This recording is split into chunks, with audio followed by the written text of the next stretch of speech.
You won't need to study the decision tree long to figure out the intentions of Quantic Dream, a French developer that's doggedly carved out its own gameplay niche for story-based interactive dramas.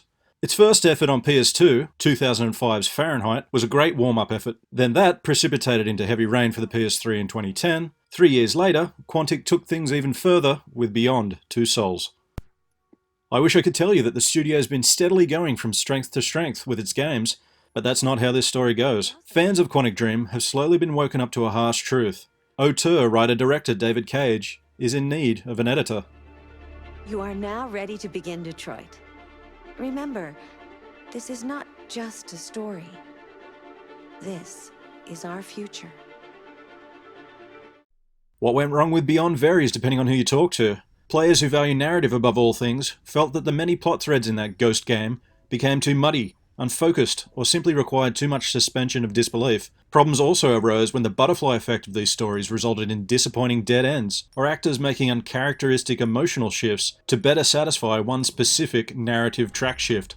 Cage's games also weave in an action-adventure element that needs to walk the tightrope of being accessible for casual gamers, while also having just enough depth to sate more competent gamers. In the PS3 era, that requirement was handled with QuickTime events doing most of the heavy lifting.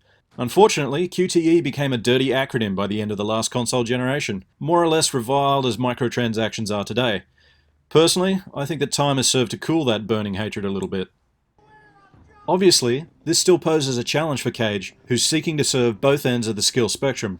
In his own words, he's pursuing a middle way, with games that try to tell a story, to carry meaning, and where violence isn't the core activity. If you understand that intention going in, Terry Triggerfinger, I guarantee you'll like this game a whole lot more. No, please, I'm begging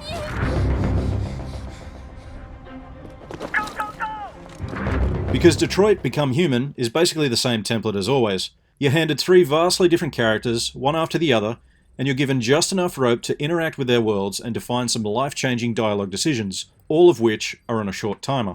Each of these chapters can go from 10 to 30 minutes in length, and there's some George R.R. Martin shit going on here. The survival of you and key supporting cast members is not guaranteed. Our first android protagonist is Cara, and her story arc is basically about being a mother to a child named Alice. Hers is easily the darkest tale of this piece, what with it concerning emotional and physical abuse in the family home. Being a fugitive that's nowhere near a combat model android, the bulk of Cara's gameplay is stealth heavy. Getting her across the border into Canada is not going to be easy.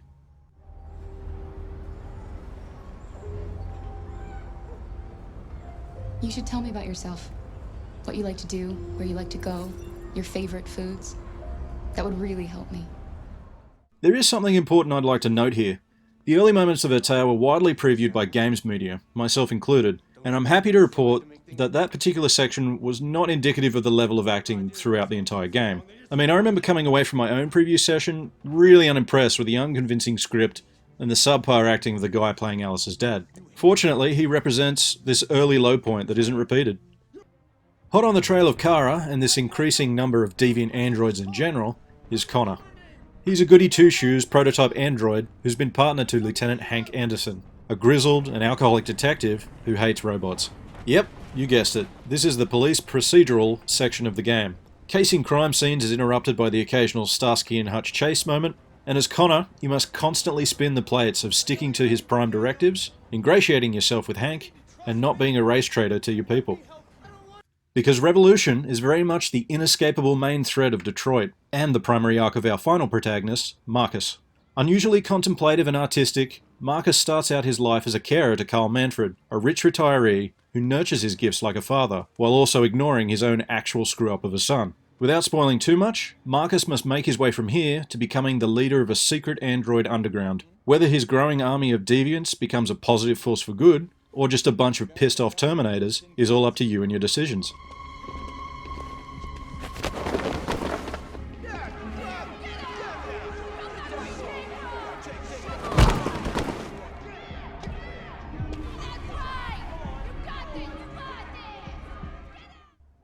In order to arm yourself with the maximum multiple choice options available, you should probably just ignore the main mission objective in any given scenario. Holding L2 effectively freezes time and turns on a detective mode of sorts. Interactive points in the world will suddenly light up like Christmas trees, and any side snooping you do will be rewarded with new clues or unique lines of inquiry. QTEs are very much back, and snappy reflexes can also be the difference between an opportunity seized or a cock-up that's just going to haunt you for the duration of the game. But that's assuming you're playing by traditionalist rules. One of my favourite additions to the formula is this enhanced post-chapter flowchart. In clear terms, it lays out the play-by-play of what you just did and suggests areas where you could have branched off to arrive at a completely different result. Personally, my first playthrough was an 8-hour affair that arrived at an ending that sounded nothing like the results achieved by 4 critic mates of mine. Sure enough, after digging through the flowchart, it was revealed to me that there was this huge amount of story content that I'd come nowhere near close to experiencing. Make no mistake, Detroit is a game you'll need to replay many multiple times to fully experience. In the review guide sent to me by Quantic Dream, they're claiming 40 hours, but it's my experience that developers kind of overestimate. I'd say there's about 25 to 30 hours in total. And the good news is you'll be happy to replay this all over again, even though Detroit isn't perfect. I mean, I spotted a plot hole or two, it can be often derivative of superior cyberpunk media, and some chapter branches just don't dovetail into a perfectly cohesive whole. Also, while I'm here, 2 major characters cannot get it straight on how to pronounce Cara's name. One goes with Cara, the other with Cara. All that bitching aside, I couldn't put the controller down with Detroit.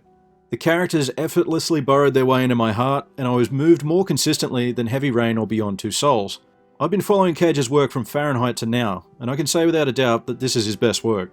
In my mind, there are only niggling things that are holding this game back from greatness. Along with all of the aforementioned, I was hamstrung by vague decision labels that didn't play out the way I assumed. For example, a character was angry about a recent decision we'd made and was questioning it. One of my responses was, "No doubt." But what the hell does that mean? I have no doubt about what I chose, or I have no doubt you're right. To be fair, this only happened a handful of times, and the problem is mitigated by the ability to quit to the main menu and easily do a take 2 on any chapter you've done at any point in the timeline. I gotta tell you, being able to dial back and fix an hour's worth of awful decisions and shit hand-eye coordination is a superpower I need in real life. Detroit Become Human isn't hugely deviant from Quantic Dreams' regular programming. It just does a hell of a lot more right than it does wrong, thanks to its tight visuals, top-notch digital performances, and an addictive triple narrative. Unlike the misstep that was Beyond Two Souls, this game takes the promise that was Heavy Rain and .exes it with very little error.